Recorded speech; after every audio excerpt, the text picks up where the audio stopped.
The customs and beliefs of other cultures have fascinated travellers, adventurers and explorers throughout history. But this particular group of Australian Aborigines, who call themselves the Aranda people, have a special place in the story of how we, as one group of humans, have come to perceive others. For they were the subject of a study that led to a revolution in social thinking. Up until about 100 years ago, we used to think of people like these Aranda as primitive. And it wasn't just their social and mental lives that we thought of as pretty simple.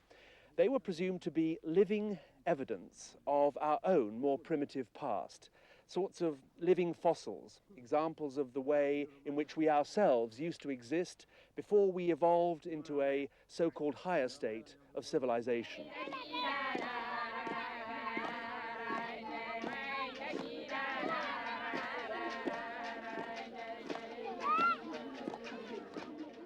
That theory of social evolution hasn't survived.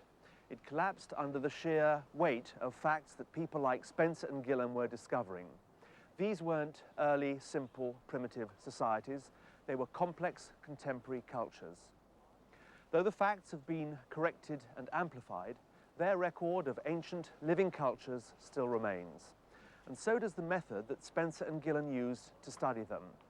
It's an approach that has strongly influenced the way that other cultures have been studied since.